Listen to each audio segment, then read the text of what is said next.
Olá, boa noite. Eu sou o Fernando Rodrigues e este é o Poder em Foco, um programa de entrevistas do SBT em parceria editorial com o jornal digital Poder 360. Por causa das limitações impostas pela pandemia do novo coronavírus, nesta semana, o Poder em Foco entrevista a ministra da Agricultura, Tereza Cristina, por teleconferência. Ministra, boa noite, muito obrigado por estar aqui no Poder em Foco. Eu começo perguntando para a senhora: o Brasil corre algum risco de redução na sua produção de alimentos por causa do coronavírus? Boa noite, Fernando. Boa noite a todos que te assistem. É um prazer enorme conversar com você e deixar a população absolutamente tranquila. O Brasil, ele tem uma produção enorme, nós somos autossuficientes em quase todos os produtos. Te diria que, assim, aqueles que, do dia a dia, somente o trigo o Brasil importa. Então, nós não corremos esse risco. Acabamos de colher a maior safra da história desse país, né? Continuamos abastecendo o nosso mercado interno e também os nossos parceiros externos, daqueles contratos com mais de 160 países que o Brasil tem para exportação dos seus produtos da agropecuária. O governo, o Ministério da Agricultura, precisaram em algum momento fazer alguma intervenção a respeito de algum setor do país que estava desabastecido ou de represamento de alimentos que não estavam indo para a população nesse momento? Fernando, graças a Deus, não. Nós tivemos um pouco de trabalho no início dessa pandemia.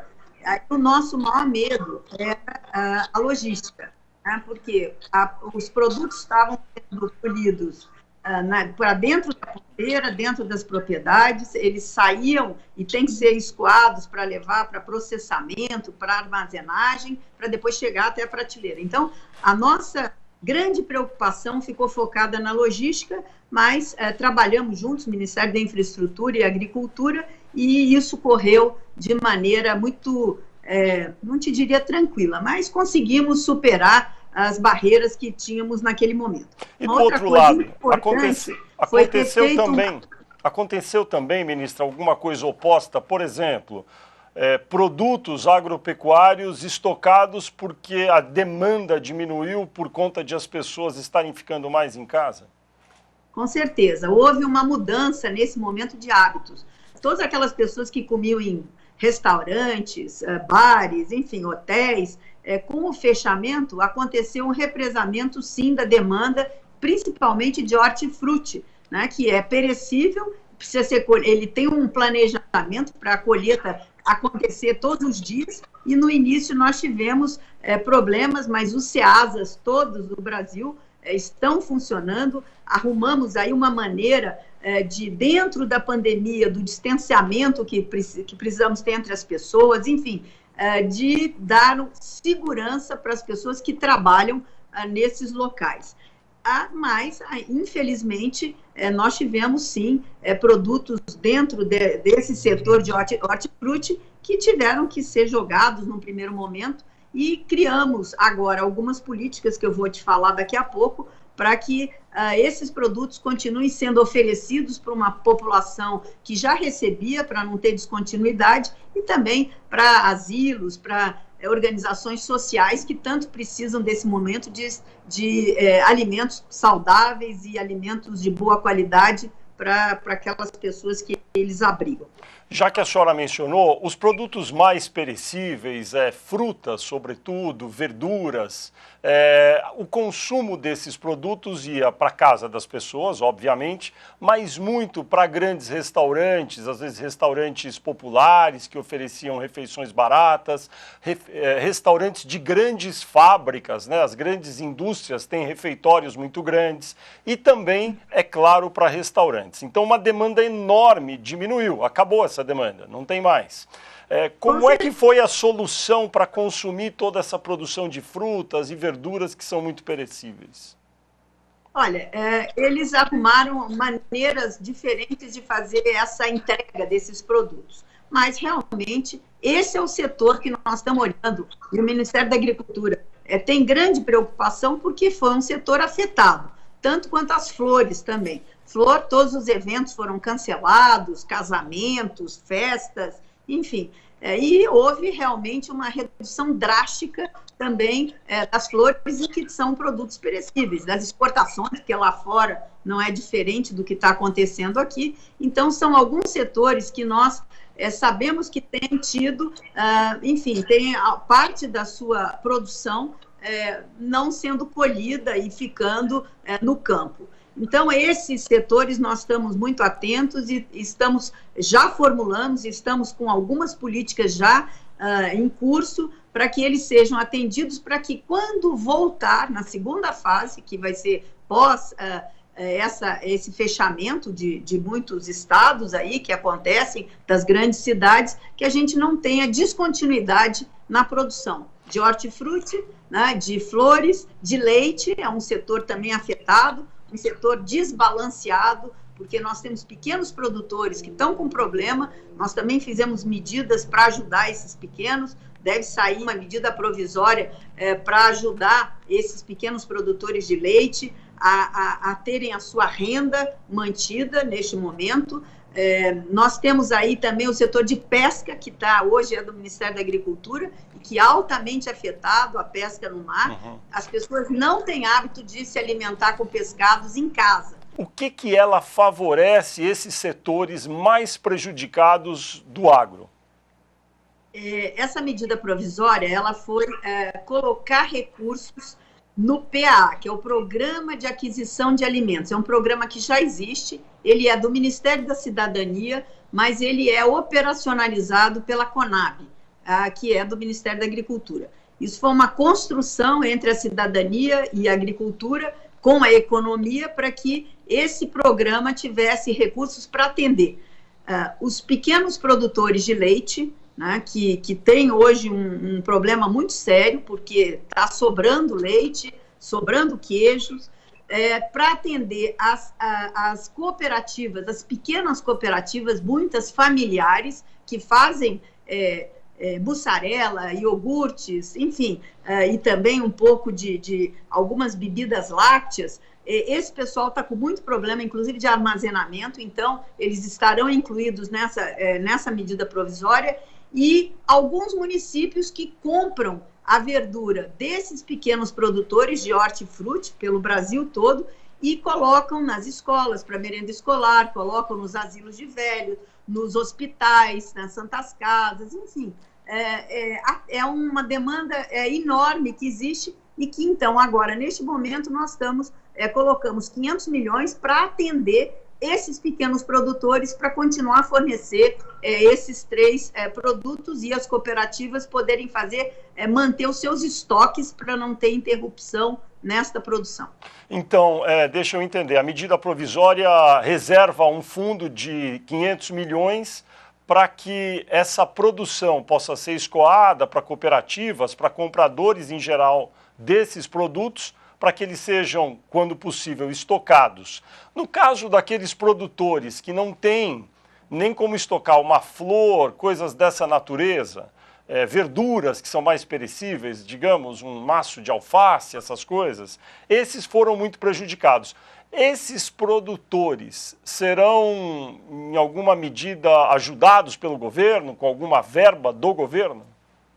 Sim, nessa medida provisória, que é um programa já existente, que ele tinha uma reserva pequena de recursos no orçamento, de e quanto? Que agora ele foi superlativo aí nos seus recursos, né? Esse ano nós colocamos vão ser colocados 500 milhões nessa medida, e também foi colocado recursos orçamentários que já existiam de mais 100 milhões. Então, terão 600 milhões para atender esses pequenos produtores a continuar vendendo. Eles vão entregar esses produtos e as prefeituras, as escolas, os hospitais, até o Exército compra também da agricultura familiar, eles vão poder comprar e não terá interrupção na venda desses produtos, para que eles continuem produzindo, continuem lá nas suas propriedades, né? E O escoamento é que isso vai ser discutido com os municípios. Os municípios vão ter que fazer a logística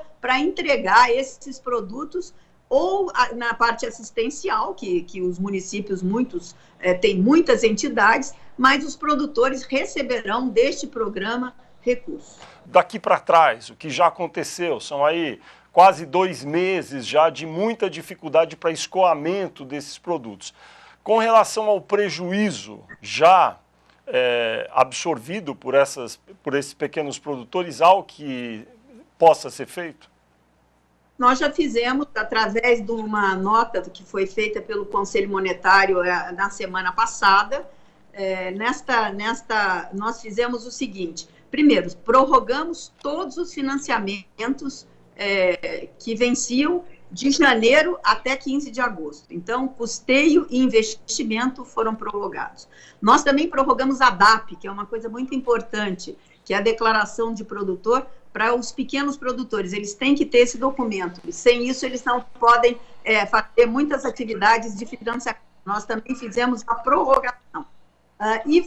Criamos uma linha nova para que os pequenos produtores possam, aqueles de Pronaf, os pronafianos, eles terão R$20 mil para poder fazer a sua manutenção, pagar suas contas, comprar alguns produtos para esperar o novo financiamento que vai sair no próximo Plano Safra, que ele é de julho a junho de todos os anos. Então, essa medida não é o melhor dos mundos, mas atende a muitos pequenos produtores para que eles continuem na atividade. E muitos estão vendendo, aquém, às vezes, do que estão produzindo. Mas, neste momento, foi o que nós conseguimos.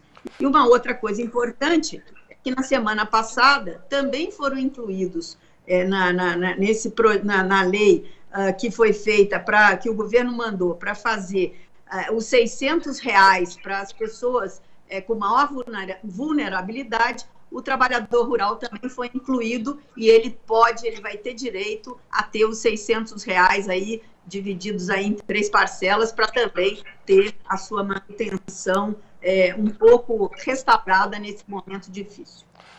Quantos produtores rurais a senhora estima que receberão esse auxílio emergencial de R$600? A gente não tem ainda, a gente acha que é um número grande, não tão grande quanto outros setores, porque a grande maioria tem DAP e eles estão no sistema. São aqueles que produzem para subsistência. Não saberia te dizer esse número ainda, mas é um número aí superior a 1 milhão de pessoas. A senhora mencionou o Plano Safra. Há alguma intenção do governo de antecipar o anúncio de como será o financiamento do Plano Safra, em que molde será o próximo Plano Safra?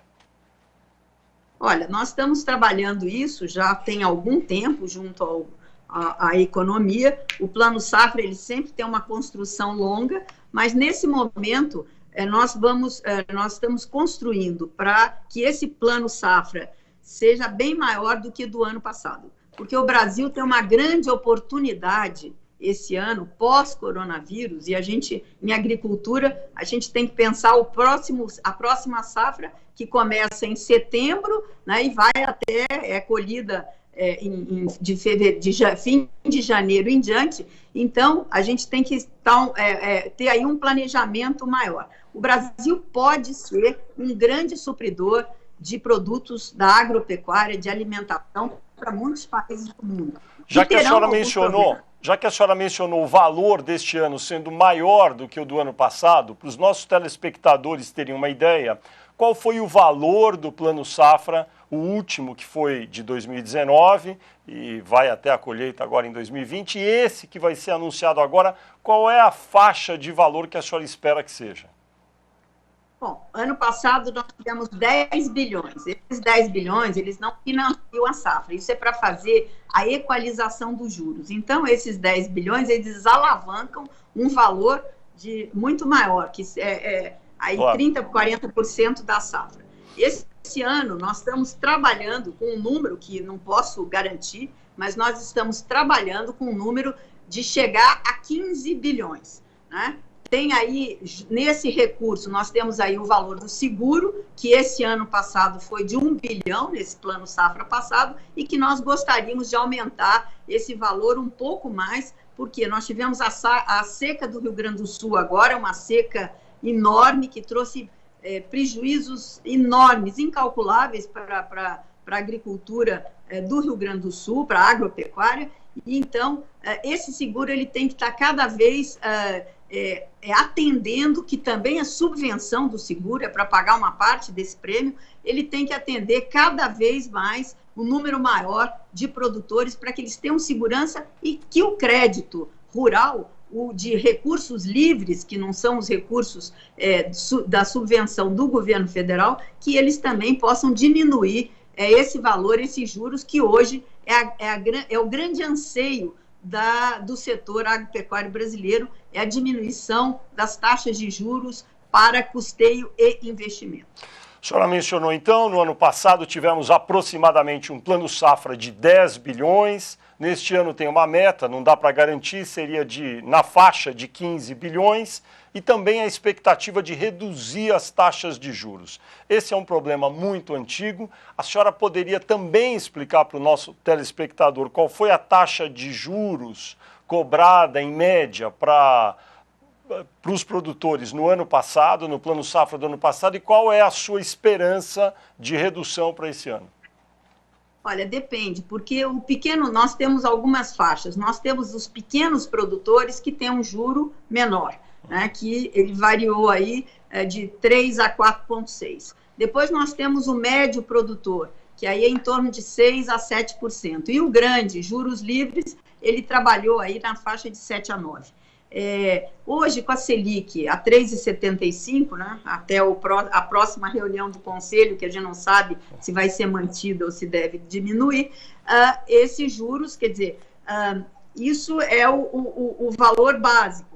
Então, quando você tem aí 4,6, você tem aí um juro aí que é pequeno ainda, se você descontar essa Selic. Mas, para a agricultura, existe aí um clamor do setor para que esses juros, principalmente do médio, que ele caia um pouco mais. Agora, isso não depende só, isso é uma construção que não depende só da economia, só da boa vontade. Isso tem um mercado aí, é uma coisa muito mais complexa, que tem aí hoje a aversão ao risco que as instituições financeiras estão tendo, a inadimplência, não do setor agropecuário, mas a inadimplência no mundo vai crescer muito. Você imagina com o que nós estamos tendo aí de fechamento aí do comércio, da indústria. Então, existe um risco e isso tudo é calculado e depois você tem essa taxa de juro aí. Mas a agricultura pede por um juro aí menor, aí, em torno de 6%, 5%. Claro que o ideal era a gente ter juro negativo. Antes da crise, no mundo, tinha muito dinheiro com juro negativo. Mas hoje nós temos dificuldade, inclusive, dos investimentos de fora, de fundos que investiam em agricultura. Hoje, todo mundo está com uma interrogação, todo mundo deu uma freada. Então, nós precisamos ver como é que vai ser daqui para frente, qual o apetite aí do mercado para poder investir. A senhora foi bom que a senhora mencionou isso, essa aversão ao risco que existe em todos os setores, na agricultura, no setor agropecuário não é diferente. Então eu gostaria de perguntar para a senhora o seguinte: a senhora tem sido um pouco otimista aqui nas suas respostas, faz parte aí da sua função de ter otimismo para o setor, mas o que garante no seu argumento todo que as safras no Brasil vão continuar aumentando, como tem acontecido nos últimos anos, e que essa pandemia não terá um impacto e que ela não vai acabar reduzindo um pouco a produção? Por que a gente pode ter certeza que vai aumentar? Eu não disse que eu tenho certeza que vai aumentar. O que eu disse é que eu tenho esperança. Primeiro, porque o agricultor é um forte, né? O agronegócio, com todas as mazelas desse momento, ele vem funcionando. Nós não tivemos nenhum tipo de problema no Brasil de falta de produto para ser processado e para chegar na prateleira. Então, nem nas proteínas animais, nem na proteína animal, frango, suínos, aves.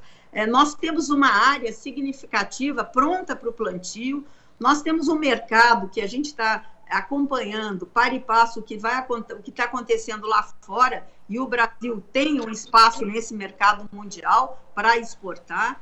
Então, eu sou otimista porque eu acho que o Brasil é um dos poucos países do mundo, se não o único, que hoje tem um potencial para produzir e abastecer quem tiver problema de abastecimento. Nós tivemos reunião com o G20, tivemos com os países todos das Américas, e existe uma preocupação dos países que são importadores de alimentos, se o mundo vai ter alimento suficiente para não deixar uma boa parte da população tenha fome. Né? A gente já tem gente no mundo, tinha diminuído muito a fome no mundo, mas hoje se corre o risco, não no Brasil, mas no mundo, de escassez de alimentos para abastecer muitos países aí pelo mundo. Então, o Brasil tem essa oportunidade.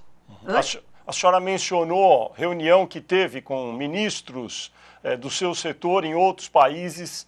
A gente sabe que os países, sobretudo os países mais ricos, têm muitas barreiras comerciais, barreiras disfarçadas de fitossanitárias, mas na verdade é realmente para proteger o mercado deles. Qual é a possibilidade real de, neste momento, o Brasil conseguir fazer algum acordo para reduzir essas barreiras que impedem um fluxo maior de exportação do agro do Brasil para outros países? Olha, a gente tem tido muitas consultas de países que nós tínhamos uma certa dificuldade em encaminhar certificados sanitários, enfim, que tinham algumas barreiras aos nossos produtos. Esses países começam a consultar o Ministério da Agricultura sobre a abertura de alguns produtos para os seus países. Então, existe uma preocupação no mundo com o abastecimento, isso é inegável. Então, a gente tem trabalhado, mandado respostas rápidas, enfim, olhando como no bom sentido, uma oportunidade para o agro brasileiro abrir novos produtos e novos mercados pós-coronavírus. Tem algum mercado que está prestes a ser aberto para o setor do agro brasileiro? Olha, nós temos muita coisa que foi feita no passado. Nós tivemos há umas 2 semanas aí uma boa notícia.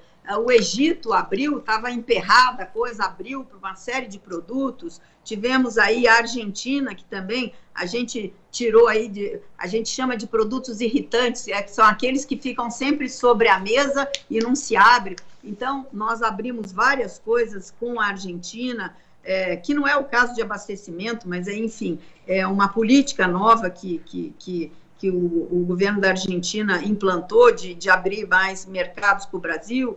Nós abrimos carne com Kuwait, que foi de uma visita, de um trabalho que fizemos quando fizemos uma visita aos países do Oriente Médio ano passado. Abrimos o Marrocos para material genético, para leite, abrimos a China para algumas frutas, para melão, né? Abrimos Coreia do Sul agora para pescados do Brasil e camarão, aves também termoprocessadas. Enfim, Singapura abriu agora carne de aves miúdos e carne suína, que também era um país que tinha, sempre era mais difícil, então abriu agora. E nós temos outros aí que já vinham sendo negociados e podemos ter alguma surpresa. A Índia, ano passado, nós abrimos um país difícil de se abrir, abrimos para carne de aves e achamos que agora também esse mercado deve aumentar.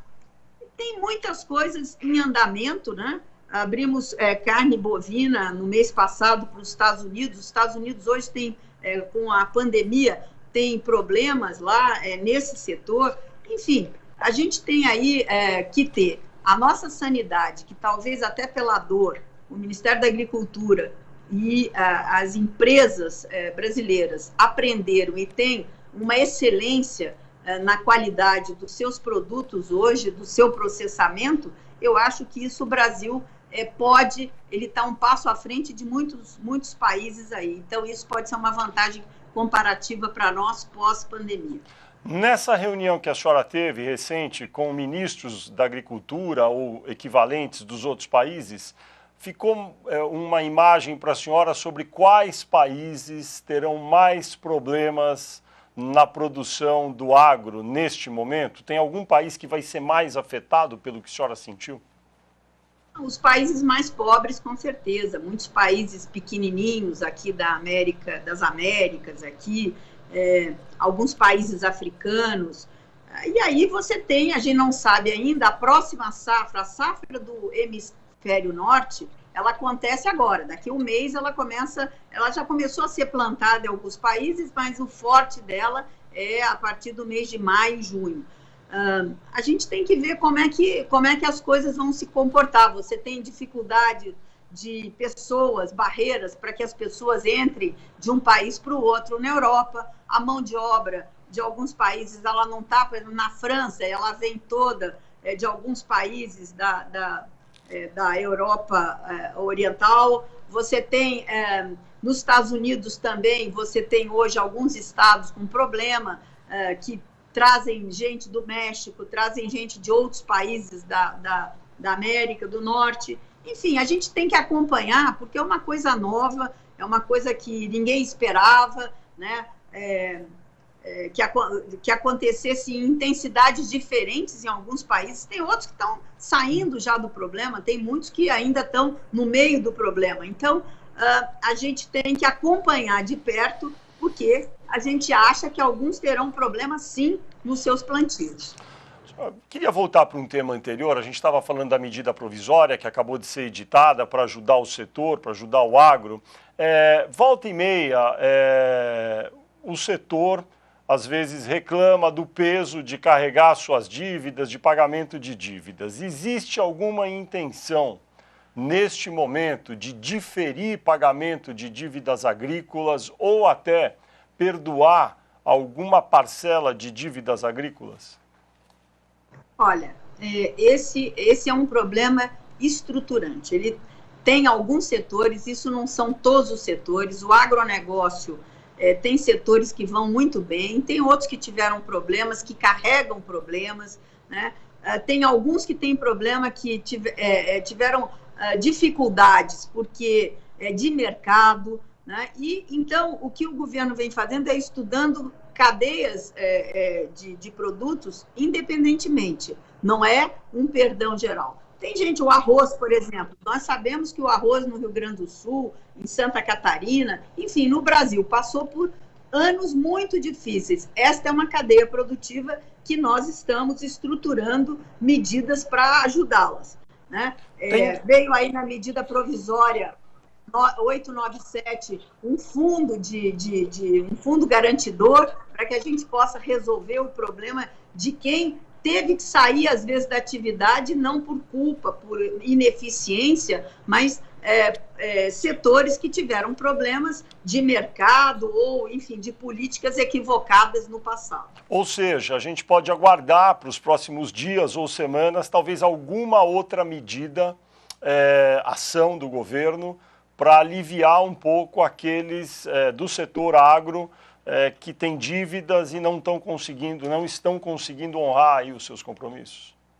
Olha, eu não te diria alguns nas próximas semanas. São problemas que vêm do passado, são problemas de solução que precisa ter uma estruturação. Hoje o governo está focando em quê? O governo está focando hoje em resolver o problema do coronavírus, das pessoas que estão em vulnerabilidade, da fome que pode ter aí de algumas pessoas que perderam o emprego. Enfim, o governo está tratando de medidas agora pró-coronavírus.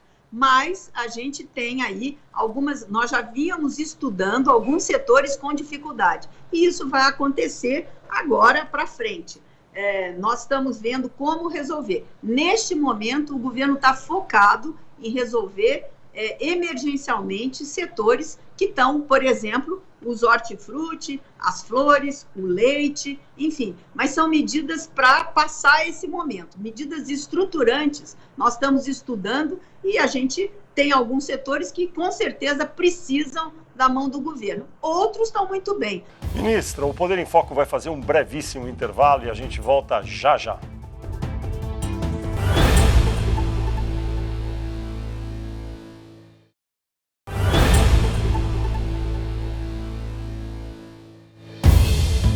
Estamos de volta com o Poder em Foco, um programa de entrevistas do SBT em parceria editorial com o jornal digital Poder 360. Por causa das limitações impostas pela pandemia do novo coronavírus, nesta edição eu entrevisto a ministra da Agricultura, Tereza Cristina, por teleconferência. Ministra, eu queria perguntar para a senhora o impacto que existe para o setor agropecuário com o dólar passando de R$5, a cotação do dólar acima de R$5. Isso é bom ou ruim?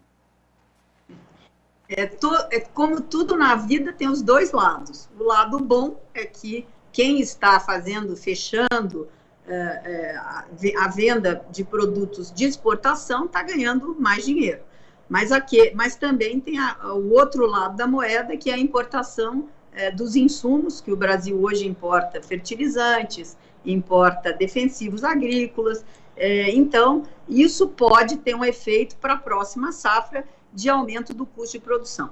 A gente vem acompanhando isso de perto.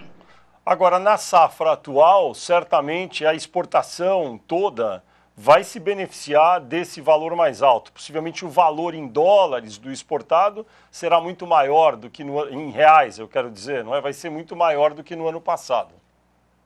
Sim, para os produtos de exportação, isso tem mais ou menos um equilíbrio.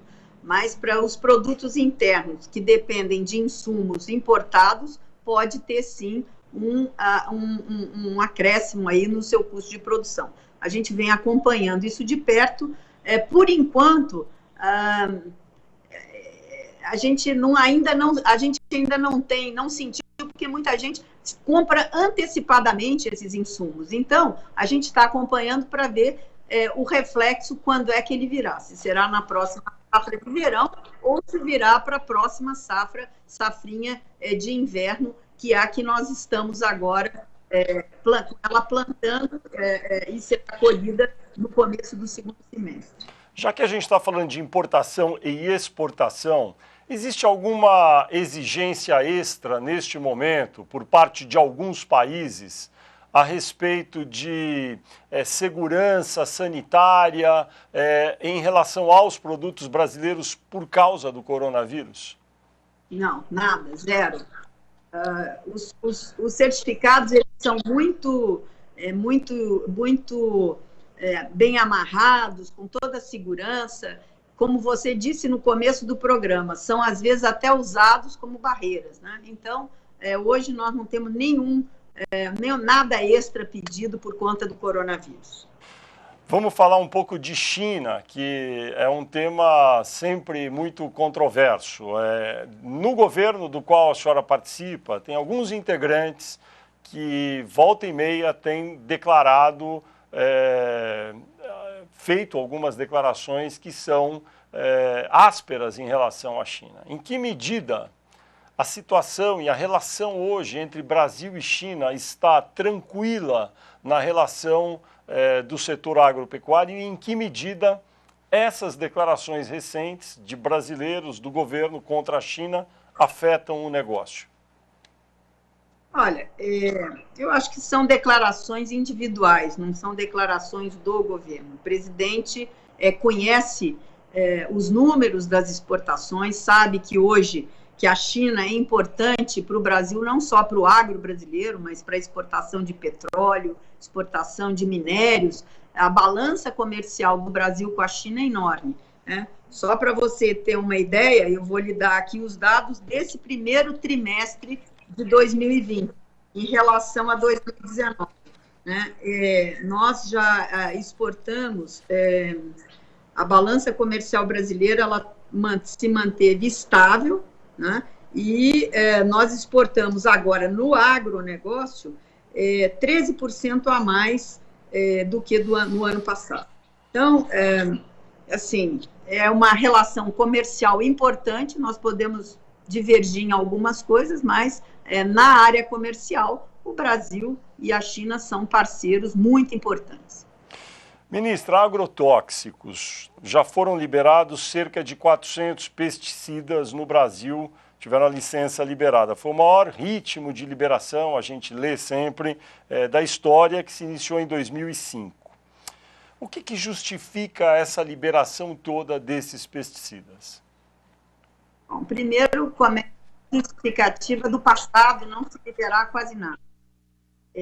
Hoje, o que tem sido liberado e liberado dentro de todos os trâmites legais, nenhuma diferença do que era feito no passado. Só que hoje a fila está andando. Nós temos liberado produtos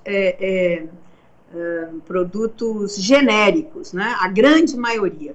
Eu até acho que se nós podíamos era liberar mais produtos novos, mas tem uma fila a ser seguida, uma ordem a ser seguida, estudos que são feitos, estudos que demoram 2 anos ou mais de novos produtos, tem produtos aí que levaram 6, 7 anos para serem liberados.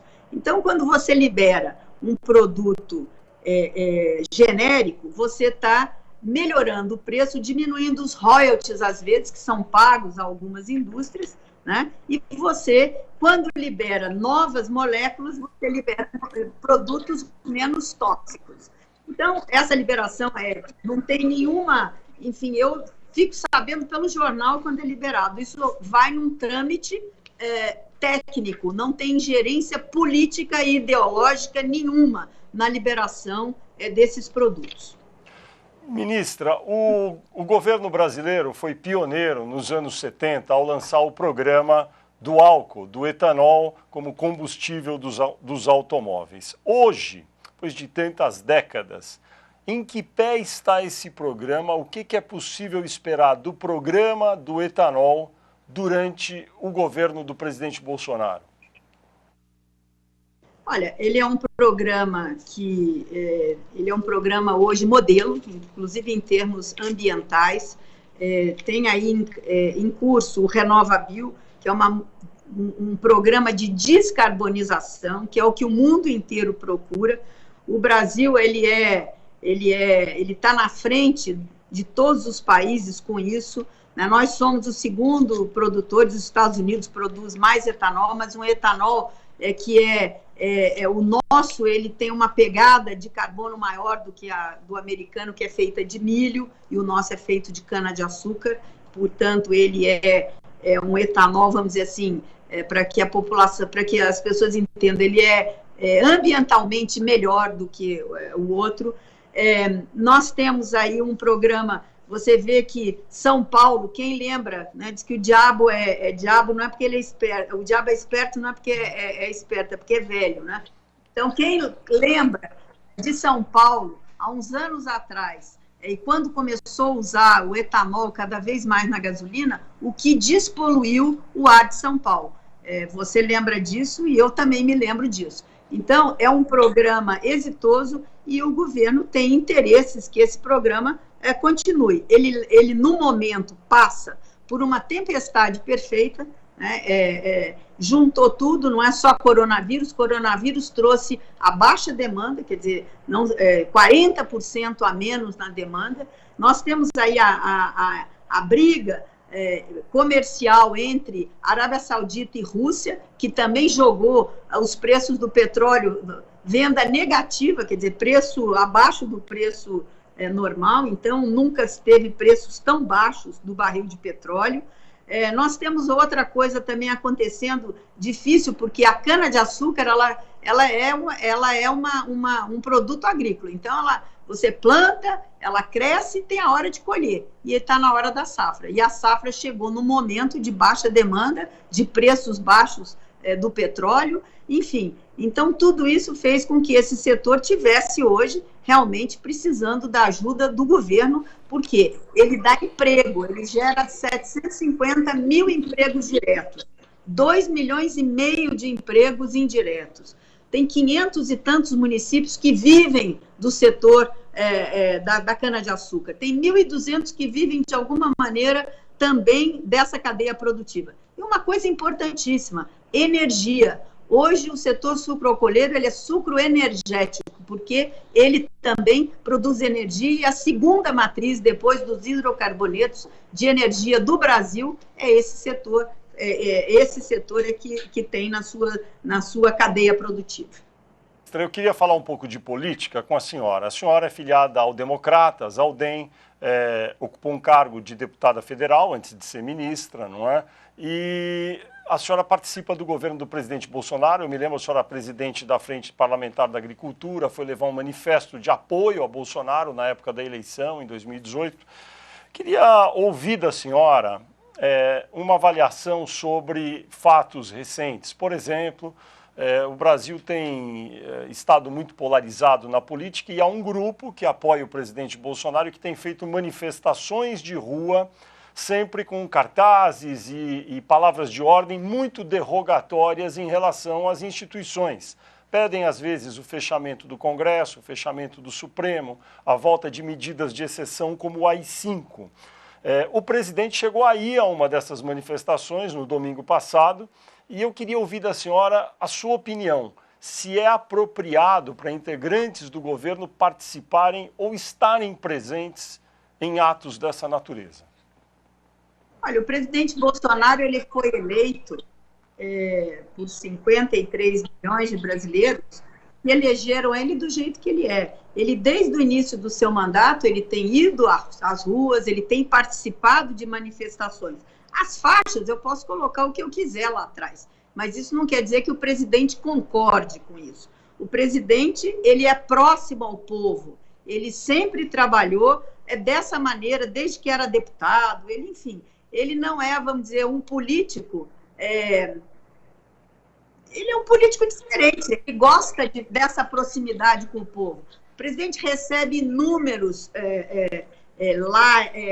áudios, vídeos do povo todo, e ele é atento a isso, ele cobra os seus ministros, olha, me mandaram isso é verdade, não é? Como é que é? Então, o presidente Bolsonaro é um presidente diferente, e ele vai continuar fazendo isso, ele, às vezes, existe uma interpretação, vamos dizer, ele teve lá, tinha uma faixa atrás, ele não quer dizer que ele concorde com aquilo, ele foi lá na frente do Exército. Enfim, eu acho que a gente tem que baixar essas tensões, o Brasil está precisando de um pouco de calma, um pouco de equilíbrio, nesse momento difícil não é fácil, eu acho que essa quarentena que nós estamos fazendo aí, por causa do coronavírus, tem deixado o mundo todo diferente, as pessoas ficam muito em casa, então os ânimos estão, às vezes, exaltados. Mas eu quero dizer o seguinte, que nós estamos focados aqui nas soluções dos problemas. E é isso que esse governo vem fazendo, e o Ministério da Agricultura, ele está totalmente voltado a passar esse momento e pensar o futuro, e a agricultura é um dos carros-chefes do Brasil. Eu fiz a pergunta porque a senhora, sendo política também, filiada ao DEM, o presidente da Câmara dos Deputados, o deputado Rodrigo Maia, do DEM do Rio de Janeiro, que é do seu partido, portanto, ele sempre tem palavras de reprovação às atitudes do presidente Bolsonaro.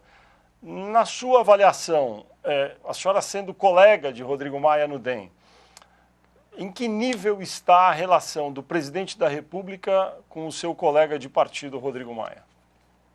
Olha, Rodrigo Maia é meu amigo, é do meu partido, mas ele tem lá as posições dele.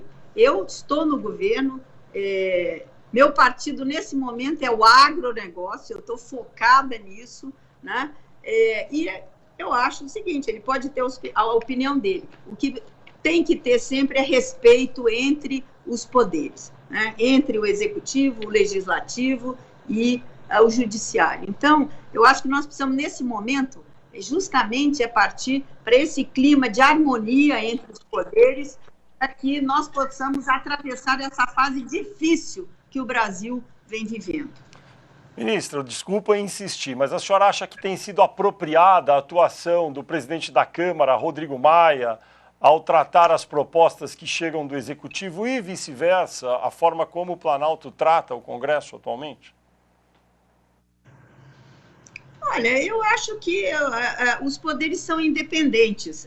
Se existe, eu acho que o Rodrigo Maia e o presidente, e o Executivo, vamos dizer, a Câmara e o Executivo, a gente tem que achar uma maneira de trabalhar para superar esse momento com as coisas, com as pautas para o Brasil, né? Agora, eu não quero aqui entrar numa coisa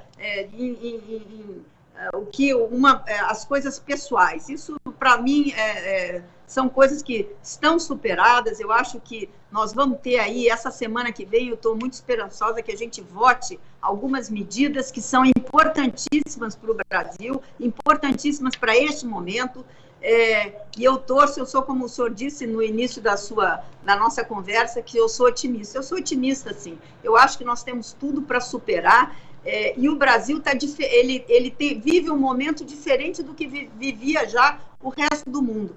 Nós temos que aproveitar agora e dar esse pulo, essa onda que vem para frente, assim que nós conseguirmos abaixar aí esse pico aí dessa pandemia, que as pessoas vão voltar a trabalhar devagar, se é vertical ou não é. Enfim, eu acho que nós temos que agora baixar um pouco a temperatura e trabalhar para que o Brasil ultrapasse da melhor maneira possível esse momento que o mundo vive e o Brasil muito difíceis, muito difíceis. E eu acho que todos nós temos obrigação de pôr um pouco de equilíbrio nisso.